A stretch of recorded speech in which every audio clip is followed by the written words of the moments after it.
Lecture audio du conte Le fils de roi qui n'a peur de rien de Jacob et Wilhelm Grimm par Valérie Alain.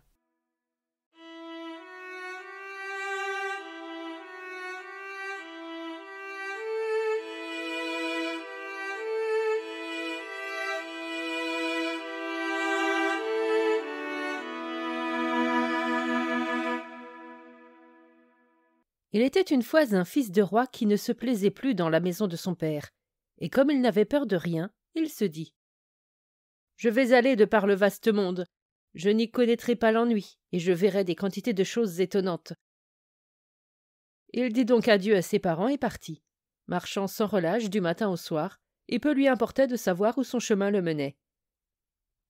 Il se trouva qu'un jour, il arriva devant la maison d'un géant, et comme il était fatigué, il s'assit devant la porte pour se reposer.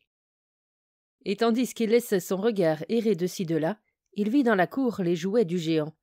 C'étaient plusieurs énormes boules et des quilles de la taille d'un homme. Au bout d'un petit moment, il eut envie de jouer. Il posa les quilles debout et se mit à les viser avec les boules. Et quand il les touchait, il s'exclamait et criait. Il était de bonne humeur.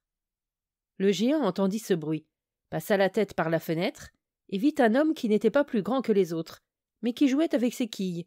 « Petit vermisseau, lui cria-t-il, pourquoi joues-tu avec mes quilles? Qui t'a donné la force nécessaire ?»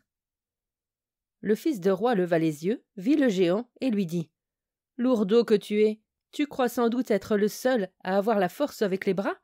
Je peux faire tout ce dont j'ai envie. » Le géant descendit dans la cour, le regarda jouer aux quilles, très étonné, puis il lui dit « Petit homme, puisque tu es de cette trempe, va donc me chercher une pomme de l'arbre de vie. »« Que veux-tu en faire ?» demanda le fils de roi. « La pomme, je ne la veux pas pour moi, mais j'ai une fiancée qui en désire une.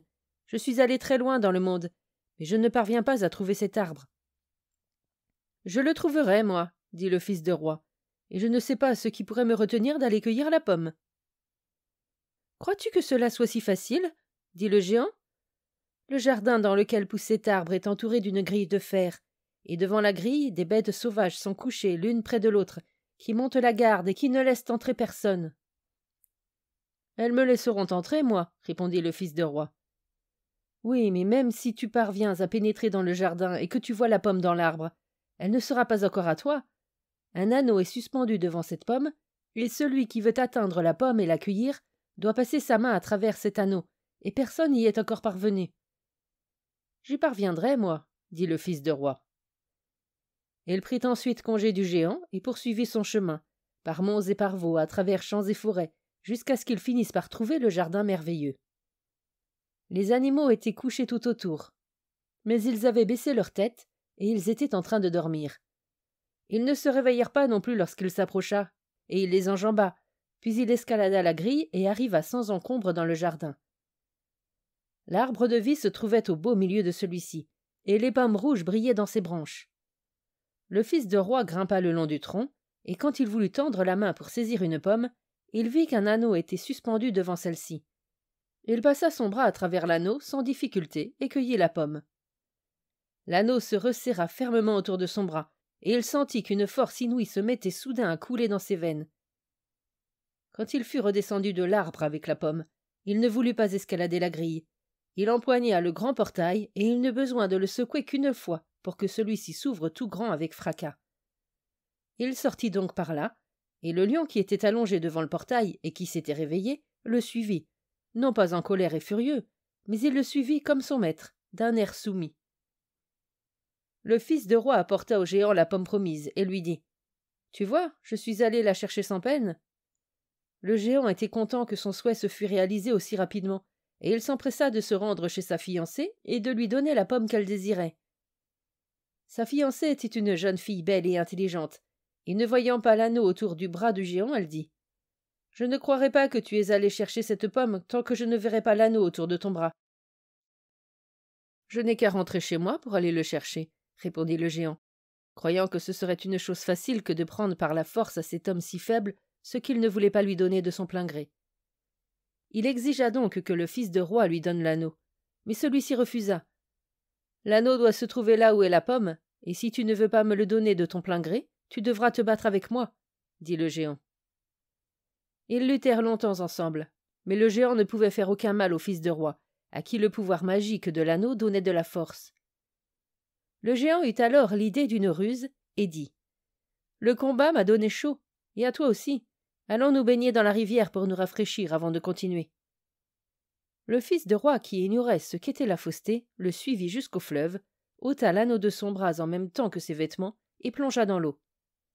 Le géant s'empara aussitôt de l'anneau et prit la fuite. Mais le lion, qui l'avait vu commettre son vol, le poursuivit, lui arracha l'anneau des mains et le rapporta à son maître. Le géant se cacha alors derrière un chêne et, pendant que le fils de roi était occupé à se rhabiller, il l'attaqua et lui creva les 2 yeux. À présent, le pauvre fils de roi était là, aveugle, et ne sachant que faire. Le géant revint alors et le prit par la main, comme quelqu'un qui voulait le guider, et il le conduisit au bord d'une haute falaise. Puis il le laissa là en se disant « Encore quelques pas, et il se tuera en tombant, et je pourrai lui enlever l'anneau. » Mais le fidèle lion n'avait pas abandonné son maître, et, en le tenant par le pan de son habit, il le fit reculer petit à petit. Lorsque le géant revint pour dévaliser le mort, il vit que sa ruse avait été vaine. Est-il donc impossible de faire périr un enfant d'homme aussi faible? Se dit-il à lui-même furieux. Il prit de nouveau la main du fils de roi et le conduisit de nouveau au bord du précipice en empruntant un autre chemin. Quand ils furent près du bord, le géant lâcha la main de l'aveugle et voulut le laisser seul, mais le lion poussa le géant si bien qu'il tomba de la falaise et qu'il alla s'écraser en bas. Le fidèle animal fit s'éloigner son maître une nouvelle fois de la falaise et le conduisit sous son arbre près duquel coulait un clair ruisseau. Le fils de roi s'assit par terre. Quant au lion, il lui éclaboussa le visage avec sa patte. À peine quelques petites gouttes d'eau eurent à effleurer ses orbites que le fils de roi put à nouveau voir un peu. Il aperçut un petit oiseau qui passait tout près de lui, mais qui se cogna contre un tronc d'arbre. Sur ce, l'oiseau se posa sur l'eau du ruisseau et s'y baigna, puis il s'envola entre les arbres sans s'y cogner, comme s'il avait recouvré la vue. Le fils de roi reconnut alors en cela un signe de Dieu.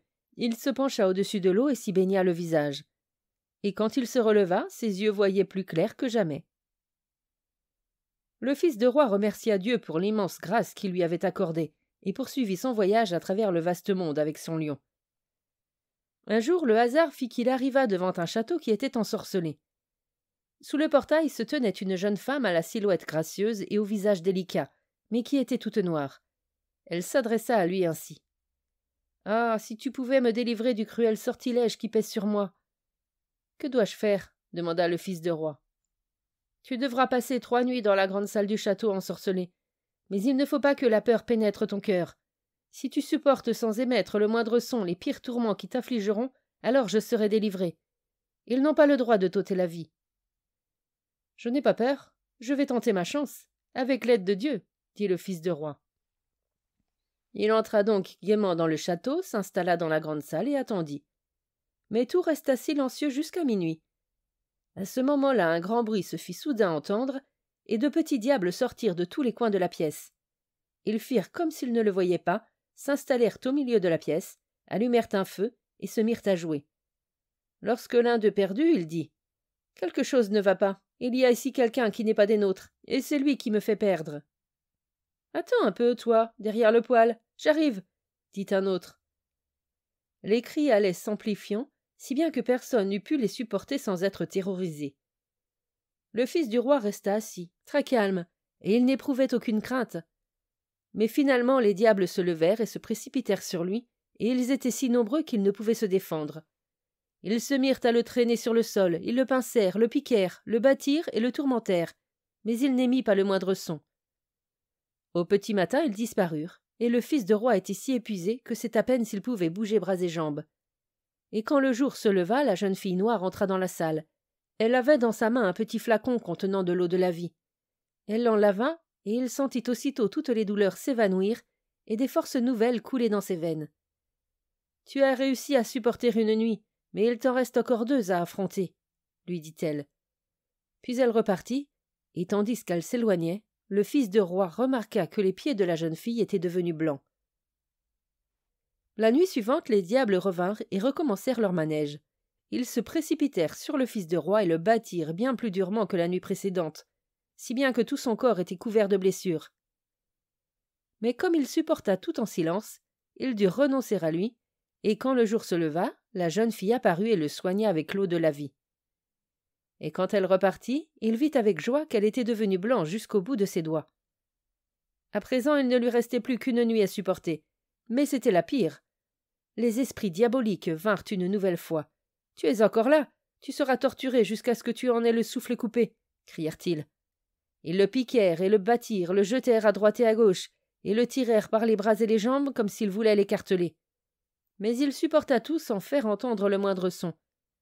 Finalement, les diables disparurent, mais il resta là, étendu là, évanoui et sans bouger. Il ne pouvait même pas lever les yeux pour voir la jeune fille qui entra et qui le baigna et l'arrosa d'eau de la vie. Il fut soudain libéré de toutes ses douleurs et se sentit frais et dispos, comme s'il se réveillait après une nuit de sommeil. Et quand il ouvrit les yeux, il vit la jeune fille debout près de lui. Elle était blanche comme neige et belle comme le jour. « Lève-toi, lui dit-elle, et fais tournoyer ton épée 3 fois au-dessus du seuil, et tout sera délivré. » Et quand il eut fait cela, le château tout entier fut délivré du sortilège, et la jeune fille était une riche fille de roi. Les serviteurs vinrent leur annoncer que dans la grande salle, la table était déjà mise et les plats servis. Ils s'y installèrent donc, mangèrent et burent ensemble, et, le soir, leur mariage fut célébré dans une grande joie.